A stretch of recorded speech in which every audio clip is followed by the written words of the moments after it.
Welcome to another episode of Coach's Corner, a place where you will actually get actionable steps and tips that you can apply to your life right now, this very minute, this very hour. Listen, my name is Dwayne Dwyer. I go by the Mindset Coach, My name is Garfield Martin, and I go by the consistency coach. and we are the coaches of Coach's Corner. Listen, we're really excited about this episode. I think, as you guys noticed over the past couple of shows, we've been kind of sticking with a sports trend.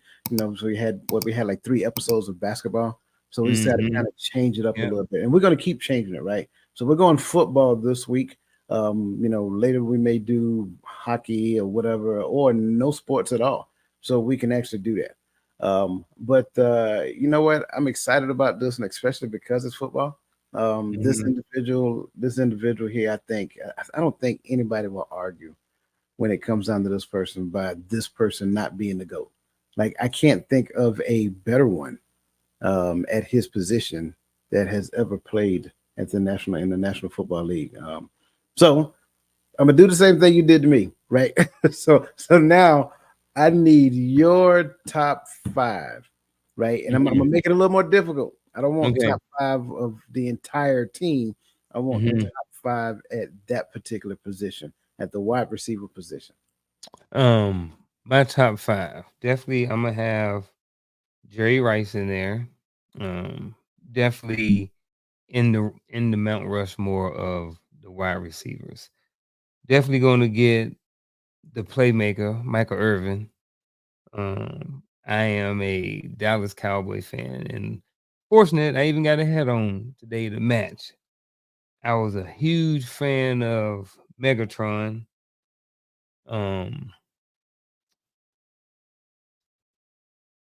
I like Ocho Cinco.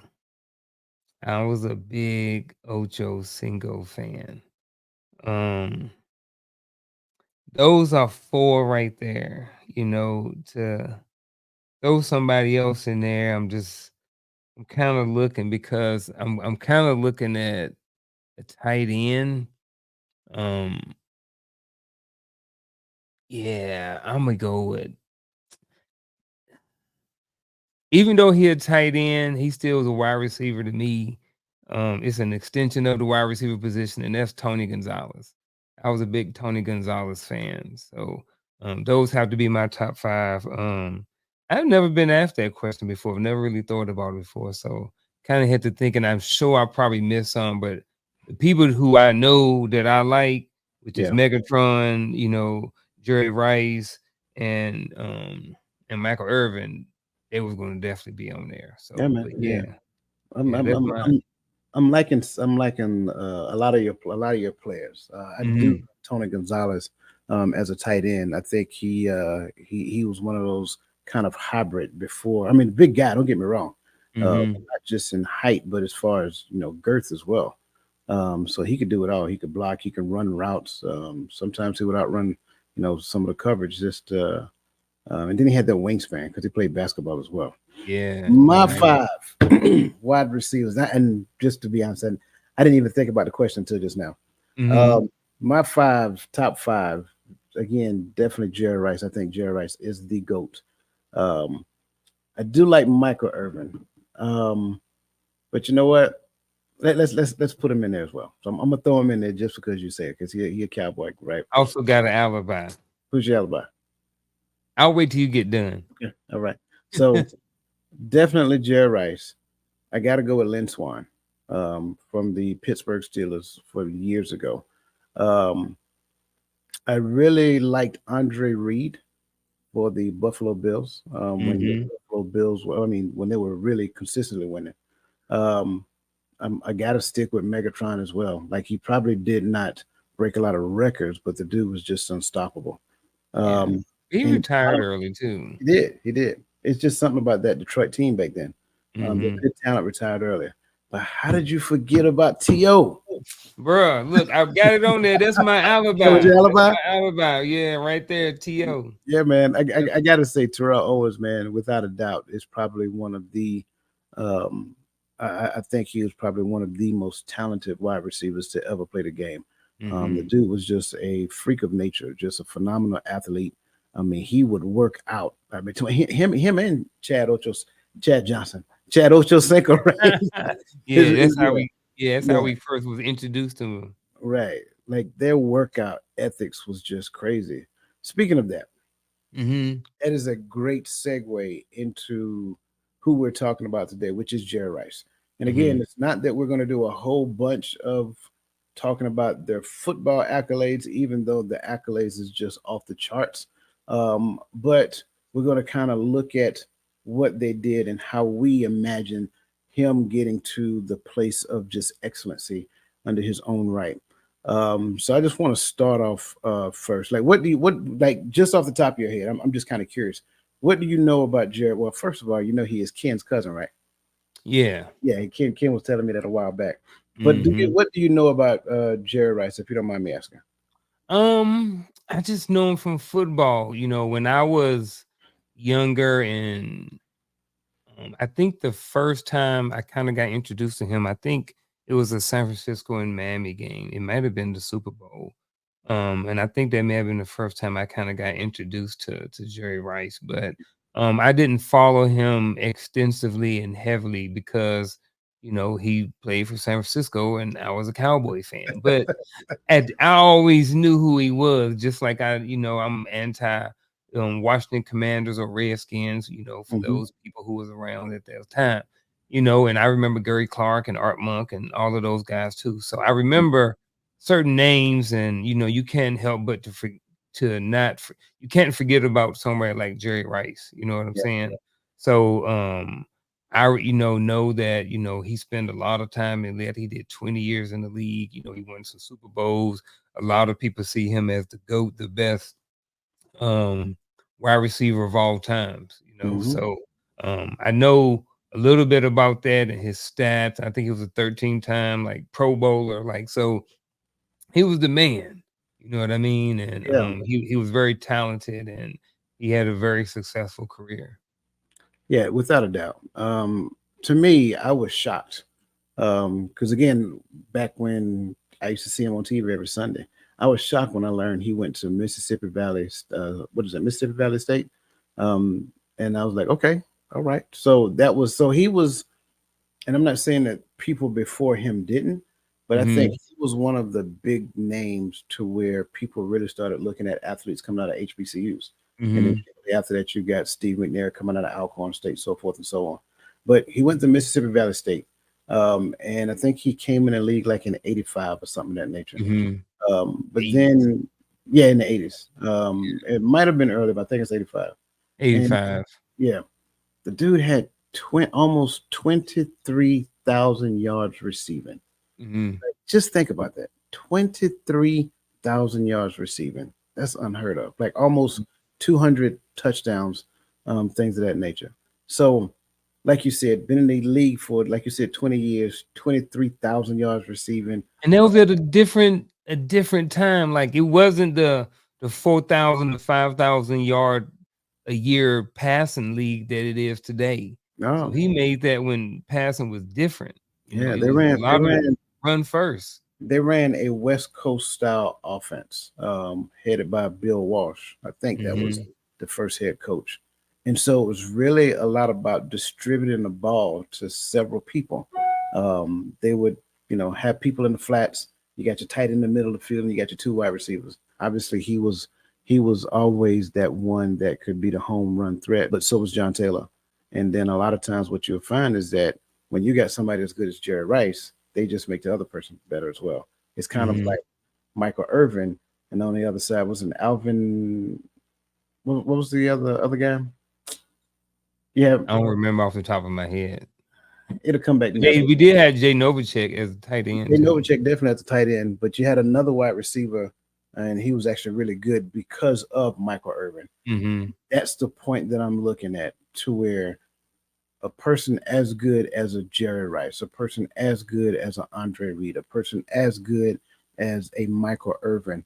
What is it about those individuals, in your opinion, that make the other people that play with them better? I think a lot of things can be I think a lot of things can be contagious, and I think you can have a cancer on the team and it can bring the team down. And I think you can have somebody like um who's a really good example, Ray Lewis, right? You can have somebody like on a Ray Lewis on the team, and it, when you think about Ray Lewis, it almost sends chills down your spine because you think about how much of a motivator he was and stuff like that. So I think that when you're around greatness, when you're around someone like Jerry Rice who's successful, who is who's working hard, who's um like you said, he had 23,000 yards. So in order to do that, especially at that time, you have to do a lot of things behind the scenes. So when you're behind the scenes and you're working, you don't really give your teammates much of an excuse to not work out too. Because if Jerry Rice is the man and he's getting up at, I don't know, I'm just speaking right now. I don't know, but if he's getting up early in the morning, he's doing his thing, and I'm not, and I'm just like, well, if he's the greatest, he's the best player on the team, and if he's doing it, then I shouldn't be doing anything less than what he's doing. This is why he's so great. So at some point, not necessarily emulate him, but learn some of those positive behaviors and stuff like this. And then if we speaking from an X's and O's point of view, when you are great like that, you're going to draw double coverage. So that means somebody else is probably going to be open. There's going to be a hole in the zone, or someone is going to get less attention and someone else is going to be open. So Man, I'm listening to what you're saying, and I'm gonna tell you how what you're saying is so in line with reality. Like Jerry Rice had a workout routine because I used to Jerry Rice was one of my favorite football players, and I would watch specials on him when it would come on ESPN. He had a workout routine that was just monstrous. Like he would run this hill like every day. Like I mean, it's a ridiculous hill. He would run it. I mean, it was stories that he used to catch bricks, stuff like that. But then it got so much of a routine, consistency, right, for him that people would actually go there and run with him. So they would start trying to do his workout routine with him. So the dude had a workout regimen that was just like it was killer for that time. mhm. And it wasn't about heavy weightlifting and all kind of stuff like that. Sure, he had to lift weights to maintain durability, but it was more so about making sure that he has the stamina so that in the fourth quarter, right, when the defense is tired, he is still running like Forrest Gump. And so that's why I'm listening to what you're saying and I'm loving it. And you're right, from an X's and O's perspective, like I'm gonna draw the double coverage, but when you're open, make sure that you make it count. And I think those are the Amen. conversations that you hear in the locker room by the best player on the team with the team saying, "Hey, what we're doing for the team. We don't care about ESPN. We don't care about what everybody else is talking about. Make sure that you show up for your teammates because if you drop that pass when I'm being double covered, you know what I'm saying? You just failed your entire team that one moment. So you make one play Mhm. at a time. And so I really like what you're saying, and I like the comparison in life as well because when we really and truly do understand what community is all about, that's how it's supposed to be. It's supposed to be what we're doing, not just in our personal lives, but what we're doing in our homes and what we're doing outside the doors of our house. It's not just for us. We got to show up for the community. We got to show up for the people who need us at that intersection in life that God the Father sets for us to be divinely connected. When we meet at that intersection, I need to be humble enough to say, "Hey, how can I help? What can I do? Or how can I pour into that person?" And I think that's really what that level of leadership is all about. But you got to have the right mindset when it comes down to that. So I really like your response. Um, in conjunction, I would also say that he had to have in his mind, it's almost like visualizing success. Like, think about it.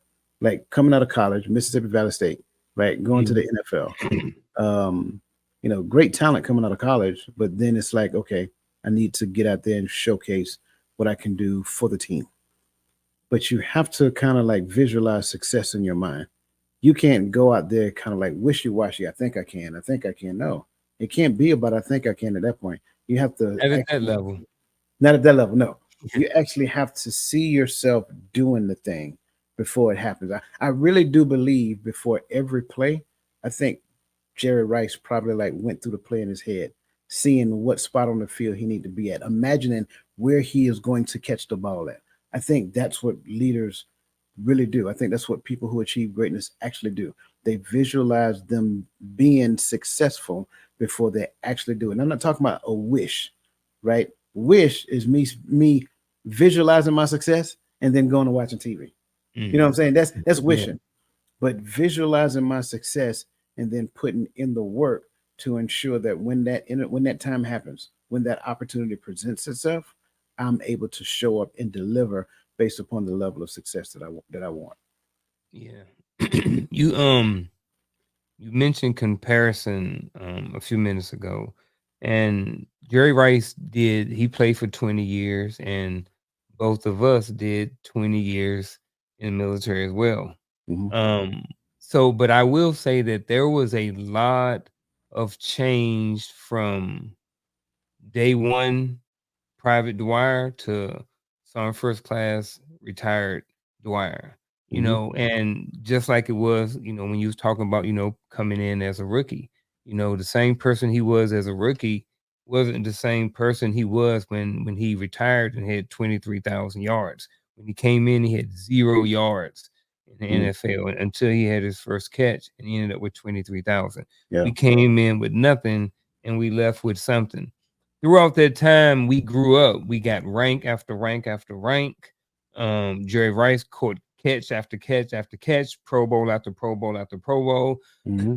All of these things went into kind of developing our growth mindset. And so if we're adding more comparison, how do you think, or how does this kind of compare to like how we had to develop, or how someone may develop growing up in life, from like say for instance, like maybe even after high school up until for 20 years out.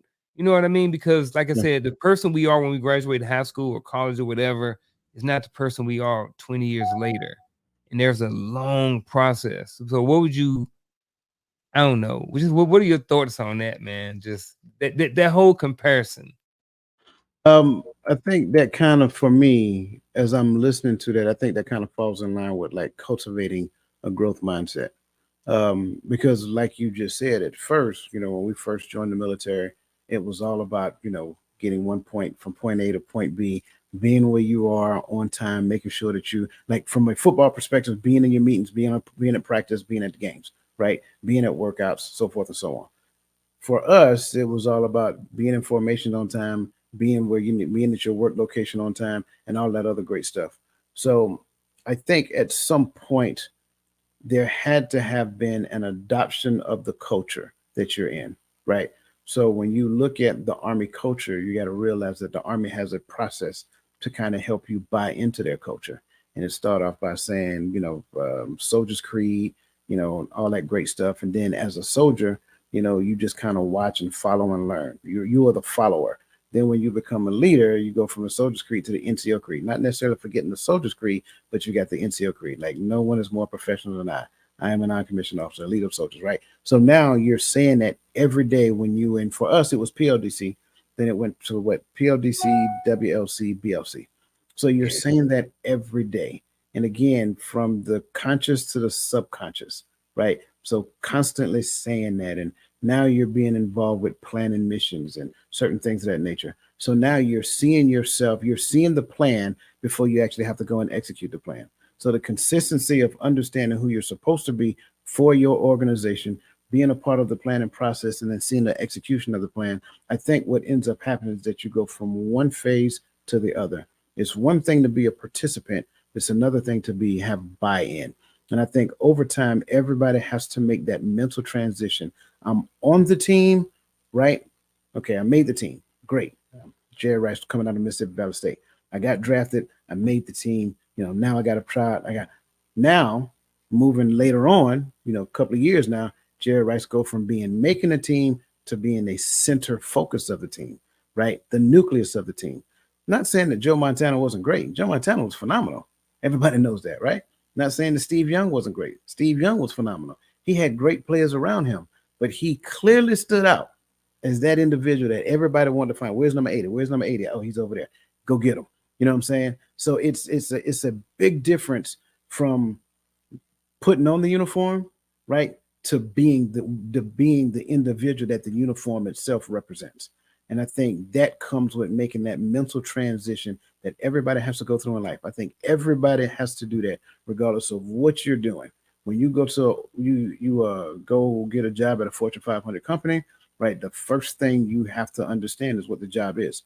So I got a job. I applied for this job. The job description says that. That's great. That's what you're supposed to do. Now, who are you supposed to be? What's the organization mission? What's the core values? Core values is in essence who the character is supposed to represent. So be the person that represents these core values and do this job right here. And that's what that's gets you to the point of making that mental transition for buy-in. I can dig it. Um, when I'm looking at this question right here, I'm looking at one thing I think about is like something daily would be it's kind of similar to being open minded, but just being open to new information, almost like being um I guess almost like being curious, right? So I think that when you're curious about certain things, you you sometimes stumble upon new information. Mm. And when you get that new information, you can take that new information and you can attach it to other information that you already have.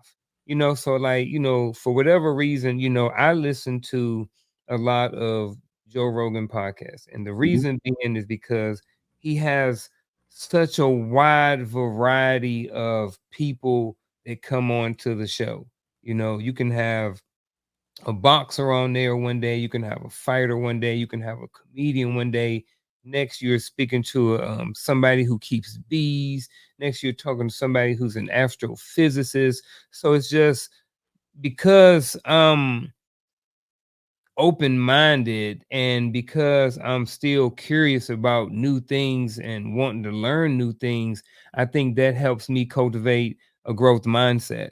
So I think, just being curious about new information is a good excuse me, is a good example of something that somebody could do on a daily basis to cultivate a growth mindset.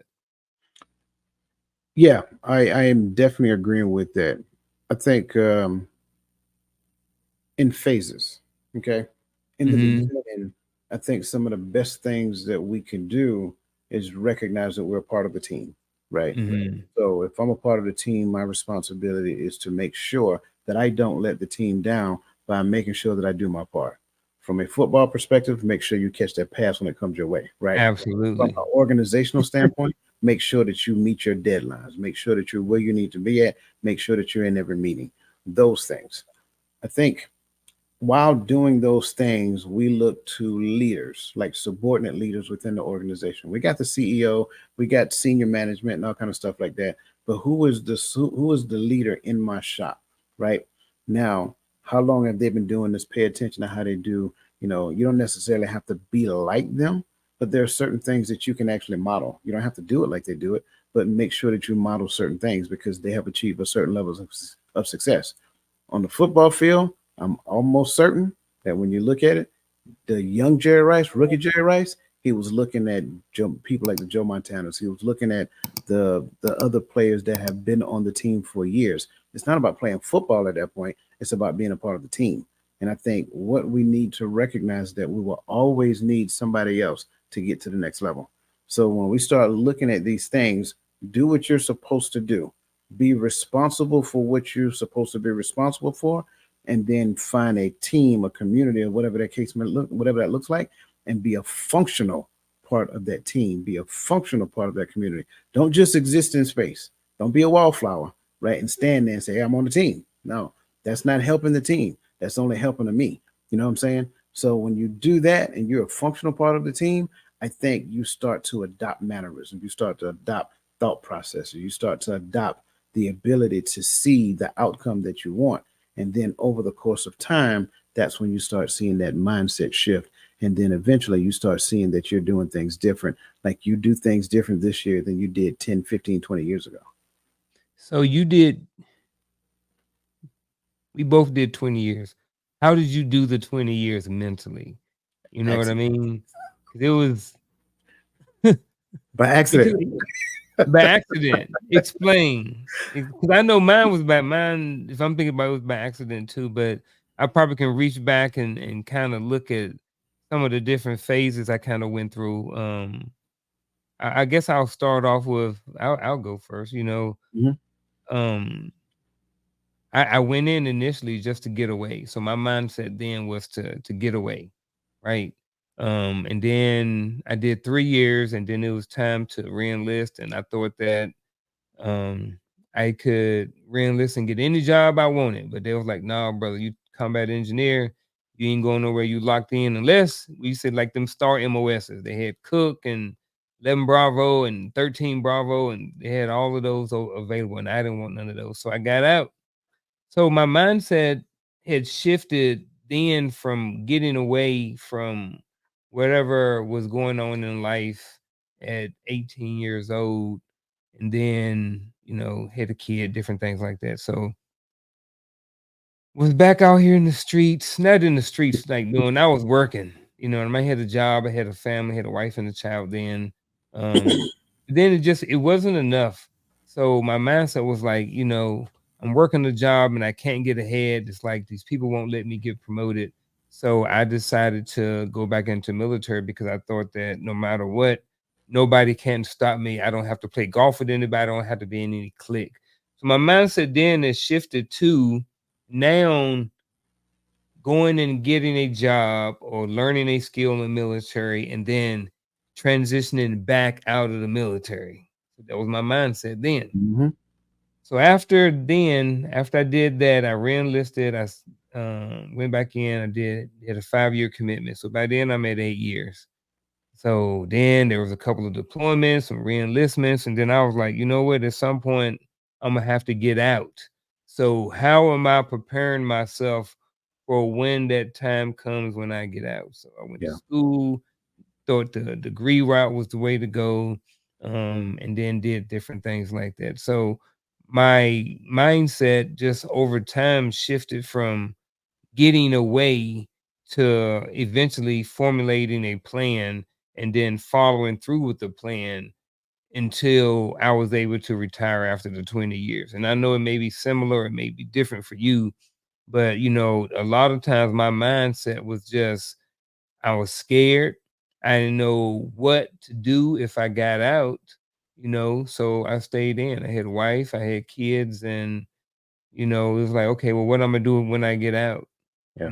So fear was a lot of the mindset that kept me in the army for 20 years.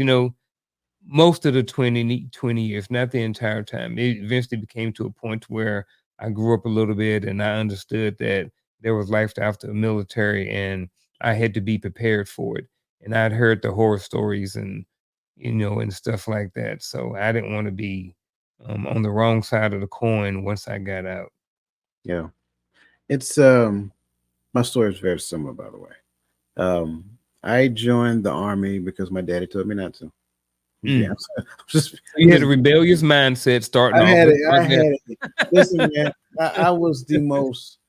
I was stubborn. I was rebellious. If you tell me not to do a thing, I would do a thing just to prove to you I could do it. Um, Mhm. and he did 20 plus years, and he told me like when he got to the end of his career, he didn't like it. And he said, "Whatever you do, don't join the army." So what I do, I go join the army.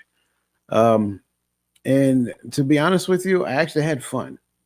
The first, like, I mean, like really, like legitimately, I was one of the few people, and I don't think it's few, but I don't really hear a lot of people talk about it. Like, I actually enjoyed the training. I enjoyed the camaraderie. I enjoyed, you know, when we had to do hard things and the bond that was created between us. I enjoyed that. Um, so basic training, AIT, first duty station. I enjoyed those things. Um, but then I actually got out the army. And then after getting out the army, I went into the civilian sector and I started working retail management. And that was hard. That was hard because I can't tell this person to do a thing without them feeling a particular type of way about why they got to do the job that they actually said they're going to do. So I think I did that for maybe 9 months, and then I got back in the army. And when I got back in the army this time, I said, you know what? If I'm gonna do it, I'm actually gonna do it. And so I had to shake the rebellious side because what I'm telling you, man, I used to get in trouble when I was younger.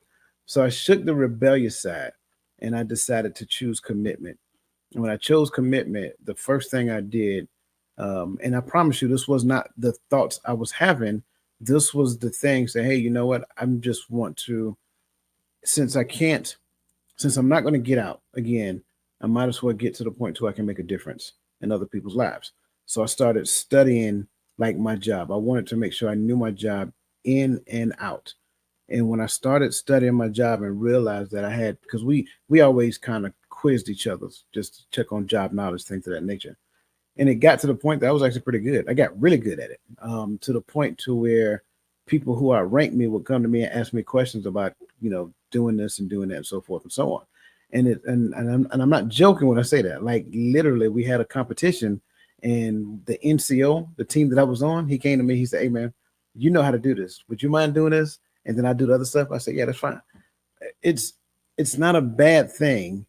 Like if you're gloating about it, that's one thing, but it's not bad to be whatever the team needs at any point in time, and that's all I wanted to be. I didn't want to be lifted up on a pedestal. I didn't want to be praised. I didn't want any of that stuff. I just wanted us as a team to be successful, and then I wanted everybody to say that our team was the best, and so that's what I strove for. Once I kind of adopted that mindset, right, to where we collaborated, but we would compete against everybody else. Um, Once I adopted that mindset, it just seemed like everything changed at that point. It's like just, one behind each other. And I realized that I started caring about people. I started caring about the outcome of their life. I started caring about how I can help them do this. Like if a soldier had issues at home, I would actually go to that soldier's house and sit down and talk with them instead of making them come to me. So it was just little stuff like that. And I was very rigid when it came down to the things that we did for one another. Like I viewed them as an external family. So it's like those things, like you giving the best version of yourself so that someone else can succeed. So that transition, like at that point, when I look back on, the dumb private who actually got caught burning what 100-mile-an-hour tape on the side of a Connex by the Sergeant Major. Yeah, you know what I'm saying? That was me. I'm telling you, Hmm. bro. It was a huge transition for me. So it doesn't really matter where you are, what you're doing, or whatever mistakes you made. You have not made the mistakes so bad to where you can't make the decision to turn it around today. Man, it took me a long time to kind of grow up, so sometimes I think people, and including myself, there were times where I kind of struggled with being a what someone would consider a hypocrite, right? So it's like, even now, like my sons do some stuff. I'm gonna be transparent. So my middle son, 22, in the army right now, right? He's currently in the AIT. And he was telling me when he was in basic training that like he was getting snacks and like selling them. And I'm just like, bro, like I was doing that. Like, right. I was leaving out the barracks and in the middle of the night when I had fire guard or something, going to the snack machine, putting my 45 cents in there over and over and over, getting Snicker bars, and then going back to the barracks and selling them for $2. But I had a job. I didn't need to do that. He got a job. He don't need to do that. Like, why is he risking getting in trouble, getting an Article 15? I'm like, bro, why are you doing it? But I'm like, at the same time, it's like, bro, you did it. So it's like, he has to develop his own mindset as he gets older, but it's like me at some time, I'm just like, bro, look, you ain't got to like listen, you ain't got to go and do all of this. And I think sometimes for parents, sometimes I think we struggle with that mindset, of, when it comes to our children and stuff like that, because we forget sometimes that our minds used to think a lot similar to what they used to. But and the reason why, like, they're not, my son is not 48. My son is 22. Right, You know what I mean? He hadn't been through life, life, life, life, and more life. He's right, only been through life. You right, know what I'm saying? And through his 22-year-old perspective. You know what I'm saying? So which is much different. So um there was I don't know why I went there, but it Well, was just something to think but about, you know, but I'm because glad you went there. I'm glad you went there. Like you mentioned some things, I mentioned some things, and just for mhm, the record, 100-mile-an-hour tape is just really the army duct tape. version of duct tape with like some string in it that makes it. I don't even So know if it. stronger, yeah, Yeah, I don't know if you can. I don't know where the name came from. It just is. yeah. Um, I've made some mistakes. You've made some mistakes. Your son made some mistakes. Like for people out there that are listening, like how would you help them to reframe failures and setbacks as essential opportunities, some essential learning opportunities? Darn it, man. I used to say this thing, right? Like that your scars are just part of the roadmap, you know what I mean, that tell your story. You know what I Hmm. mean? Whether they're mental scars or whether they're physical scars, you know. Um if your finger, you got one of them fingers that's bent over from when you playing basketball or you was wrestling and somebody, you got one, see right there. Like the pain may be going away. You may get some early onset arthritis or something like that just because you had some trauma to it. But for the most part is that right there, that's a story right there. That's something that happened in your life. And let's say for instance, it was a failure. Say for instance that you was loading something and you didn't do what you're supposed to do and something kicked back and you hurt yourself. You know what I mean? But I think that a lot of times it can be as simple as understanding and thinking about exactly what we call a failure. You know, the word failure. I think sometimes we get stuck there because we see certain things as failures and they're not really failures.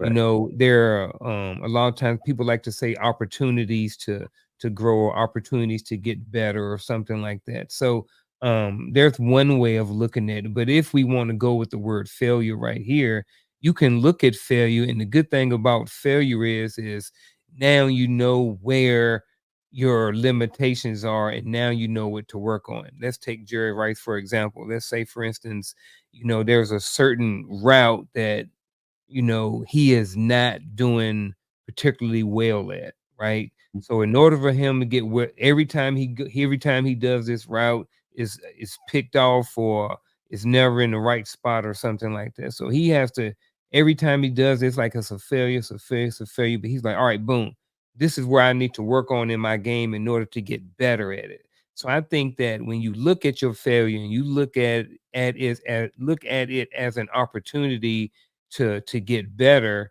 because you now you have the answer.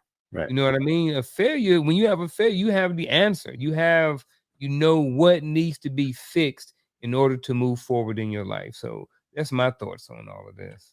I love that response. I really do. I'm gonna start off by saying this: the school system has done us a very huge injustice by keeping two things in our mind, and this is the metric of success in school: pass or fail. Hmm. That's it. But because we have that in our mind, it's literally a dichotomy to where at the end of the day, it's not a dichotomy, they're just degrees. So this is, even though I have not achieved what I wanted to achieve, if this is failure, perceived failure, it's just a lower level of success. Why? Because there's something that I learned here. If you think about it, statistically speaking, if a student failed a grade and they had to repeat the grade, they not only passed the grade, but they did way better than what they could have done if they barely passed in the previous time. So it's like, how Hmm. can you pass with grades this good the second time around? Yeah. Because they learned the first time, but you Hmm. call it a failure. The same Yeah. thing happens in life. Like if this is like if I was shooting up here and this is where I land, I didn't fail, I succeeded. I just didn't succeed at the level that I thought I could. So Hmm. now, at this point, to your point, here, what lesson did I learn here? What lesson can I learn here? Here's the thing about it. When we're on the wrong side of a mindset, we're going to blame all of the external factors about why I'm here. When I'm on the right side of the mindset, all of the factors about why I'm here is internal. So instead of blaming Garfield, he teach too hard. He didn't give me the homework assignment on time. Mr. Martin he got something against me. He just don't like bald headed dudes or something of that nature. So Yeah, you know that's what? exactly right. I like Mr. Martin. Mr. Martin is hard. He's difficult. He challenges me. He makes me think outside of the box. He don't just accept the first response I give him. He asks me questions to make me think. So instead of blaming you, I'm actually appreciating you because you're driving me to be a better person. I think that's really what life is. Same thing with your example with Jerry Rice. Jerry Rice. I always go back to the team because the team is the most important thing, right? Mhm. As a wide receiver, your responsibility is to create separation. So if he is running a route and he does not create enough separation between he and a defensive back, then the quarterback won't throw him the ball. So his job is to run what I would call a pristine route. Like it has to be what's the word I'm looking for? Technically sound. He runs a technically sound route, and then when he runs a technically sound route, if he add his agility to it, now that's the thing that creates separation.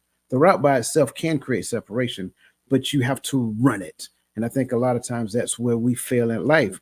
We don't necessarily do the techniques that we need to do, and then we go through life half speed because we want to do it in a state to where we're not necessarily thinking. So in essence, 85% of our life we live on autopilot.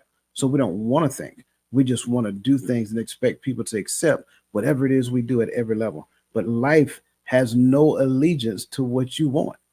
That's the thing we have to understand. So now what I have to do is change the way I see it, change the way I see failure, change the way I see responsibility. Responsibility is always inward, never outward, and accountability is always outward. So if I'm looking at what I'm responsible for, it's what I need to do to make me a better person so I can be more accountable to you. Mm. That was mic drop, man. I'm supposed to follow that. Hey man, it's all good. We can move on to the next question if you want. Shoot, what is it? Do we got any more questions? Where we at We right do, man. Go to Let me see. Yeah, that's a good question. That's a good question. In what now? ways can seeking feedback from diverse sources improve our growth mindset? Oh Improve man, mind. I like this. And I am going to literally point it right back to the military. I will say us right here, we have a huge advantage. Being in the military for 20 years, being deployed, living overseas, we have come in, dude, even in our unit, right? Even in a platoon. Think about a platoon and you got 40 dudes in there or 35 people in the platoon. You got people from all different states, from all different countries, from different cities, right? So just being around these different people in your platoon, you get feedback. You get immediate feedback from certain things. Like you say, you said something before. Like if you having a conversation with somebody and they like, "What up, doe?" You know now that that person is probably somewhere from Michigan. But when you first heard that, you probably like, "Man, what is wrong with this dude? Like, what? Why is he saying it like this?" Because people greet each other differently depending on where they from. If you Right. from the South, you might get a hug. If you from up north and you try to hug somebody, I mean somebody from the south try to hug you, probably like, what's wrong with this person? Why are y'all waving at us? You know what I mean? Leave us alone. So I would say that, being in Iraq, I didn't go to Afghanistan. I don't know if you did, but I've met people from so many different religions. I've met people from in Native American, I've met people from in Korea. Like, I think getting that feedback and interacting with so many people gave us such a huge leg up on the average person in the United States. So even in the world. So when I was young and I heard people talking about traveling and how people say, I want somebody who's well traveled. I understand that now. Hmm. Just being around so many different diverse types of people, we have a huge leg up. So to this question, you know, in what ways can seeking feedback from diverse sources improve my growth mindset? It just I can't explain it, man. It's just everything I just said for Yeah. the most part, man. It's just like I can talk to so many different types of people. I can go into so many different rooms and fit in, or you know what I mean, or not necessarily fit in, but what's the word I'm looking for? Um, I can be a part of the conversation, right? So we can go over here and we can talk about the military. I can be part of this conversation. We can go over here. We can talk about college football. I can go over here and we can talk about that. We can go over and talk about RC cars. Let's talk about that. We can go over here and talk about cameras. I can talk about this. We can go over and talk about this religion. I can talk about that. We can go over and talk about this religion. So I think what it is, it allows you to have a more open mind and to just learn more and to just know more. And when you know more, you can do more. You can just, man, you can be in a lot more different spaces. You know what I Yeah. mean? Like I can go to Yeah. the hood, not all the hoods, but I can go to the north part of town, to the suburbs, and fit in over there too. You know what I mean? So I think it just helps you be a lot more flexible in life. And I think it also can at some point can also help create more opportunities for you in life. Yeah. I like that. I really like your response. I had a thing when I was in the army, and I used to tell all my NCOs this because some would ask me certain questions about me, my leadership style, how can they do this or whatever the case may be. And I would always pause when I felt they were asking, how can they emulate me? I don't want you to emulate me, right? And I think too many times that's where some people feel that the older generation is trying to do to the younger generation. And there are some members of the younger generation of the older generation that really feel that the younger generation needs to do things like we did. But this is what I would tell them. I say the beautiful thing about what we do is that throughout your entire military career, you're going to encounter different types of leaders from all walks of life. You're going to have black, white, Hispanic, Asian. It doesn't matter.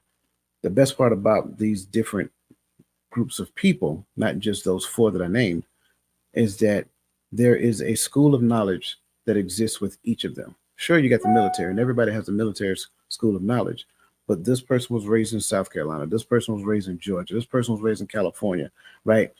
So now you're looking at not just the schools that the Army gave you, you're looking at the education system that they grew up in. And some of us grew up in a very poor education system that didn't really afford you the opportunity to see what other educations did for other people. So the beauty of that is even though the system sits a particular type of way, as you encounter these leaders, you can take bits and pieces from each leader that you meet, put it in a pot, mix it up, throw it in the air, walk up on it, and let it fall on you. And now that becomes you as a leader once you tie it together with your personality. Your personality is the bond of every encounter that you have. So make sure that you learn from them or learn of them. There are certain leaders that you do not want to emulate. You don't want to do anything that they've ever done but you can learn something from them. You can learn what not to do in certain situations, right? But then there are certain leaders that just look like they're walking on water. Like those, I mean, they look the part, they act the part. Everybody respect them. When they come in the room, everybody's like, what I'm saying? They just command attention. Like, what is it about that person in your mind that does that? So start taking those, right? So it's like those things. So when you have different leaders of different walks of life, different people, Jerry Rice, for any young football player, go study the people like Jerry Rice if you want to be a wide receiver. Look at Jerry Rice. Look at Terrell Owens. Look at Michael Irvin. Look at what they did. If you want to be a cornerback, look at what Deion Sanders did. Look at what Darrell Green did. Look at what those guys did on the court. I'm not saying you got to be like them, but look at their work ethics. Look at their study habits. Look at how they showed up for their team. That's the most important thing, in my opinion, right? And then those things combined together will get to the point where you can actually experience leadership the way that you want to do it, but you're still not doing it in an arrogant way to where you're saying, I don't need none of that. I got it all figured out. So Yeah. that's what diversification does when it comes down to, looking at different ways that people have done it and contributing to my growth mindset. Yeah, I have a just an alibi. I think it also where it helps improve your growth mindset is that, just being exposed to all these different types of people, it let me see how different we are, Hmm. but at the same time, how much alike we are too. Yep. You know what I mean? And I think at the end of the day, we all kind of sort of want the same things in life. We just want to be happy, kids to go to nice school. You know what I mean? Everybody wants the same thing for the most part. But it was different, and it made me want to it made me want certain things. I found out certain things of my culture that I kinda missed out on.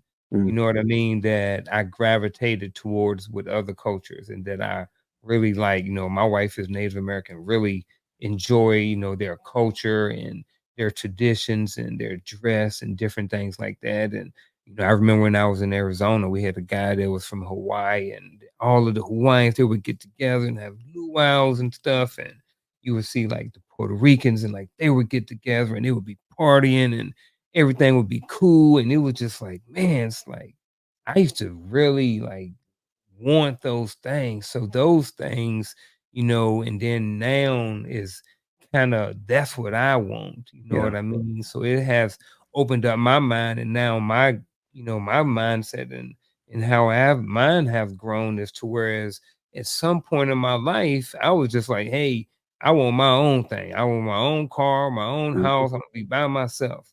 Yeah. Now my mindset has shifted. I'm grown a little bit, and now it's like I want the family. I want the culture. I want for us to get together on holidays or on Sunday dinners and get together as family and do things together. You know what I'm saying? It's like Yeah. those are the things that I want now. But I can definitely see like that is only that's 2 or 3 years old, like mind growth mindset stuff. Mhm. So, during the pandemic, I was like, "Man, I'm glad we locked down. Ain't gotta be around nobody. Relatives can't come visit, family can't come visit. I can't go there. They can't say, 'Hey, you when we coming to visit, or when you coming to visit me?' Mhm. I ain't going nowhere. You got that mask on." That's it. Shoot, nah, I'm right at the house. So, That's it. it was just my little alibi with the growth mindset is that, I learned, a lot about, how different we are and how similar we are at the same time. Yeah. Absolutely. Absolutely. It's about that time, man, for us to, give them some of these actionable advices that we have. So, Yeah. listen, I think, again, I wish I had stuff like this when I was growing up. But again, I don't want to get too long winded on that. Man, Um, can I play the video though? yeah, go play the video, Play bro. the Play the video. I want to play the video. Hold on, folks.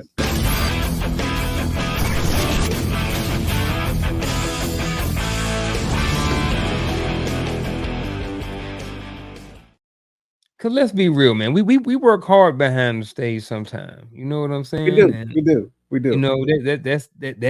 that 10-second clip took time. So It go did ahead, take time. man. So you Since want to go first? You I'm want me to about to go? say, since you went first the last time, bro, I'm gonna go first this time. And I want to, again, this to me, I want to keep it simple, right? We're talking about a growth mindset, and I like the fact that we ended off with the diversification concept, right? Again, for me, I have more than one mentor. And so I want to start off by saying if you believe that you cannot learn anything from the older generation, get out of that mindset.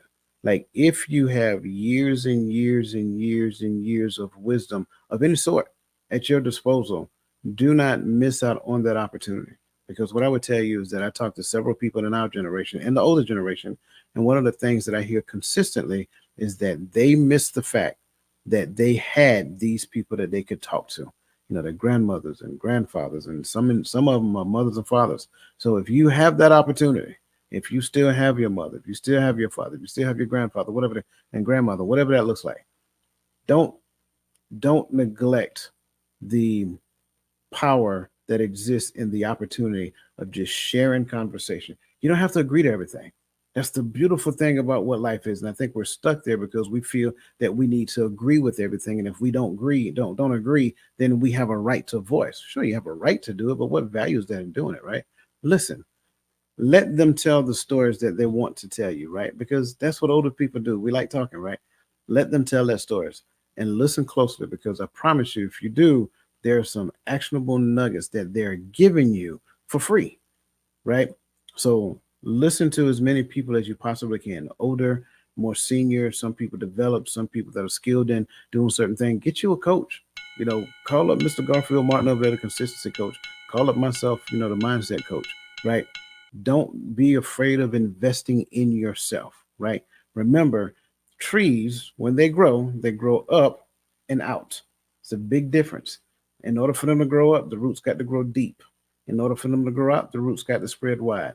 And that's what you need to do to be successful in life. You need to find you something, grow deep in that and wide across it so that when the storm comes, you have the stability that you need. Man,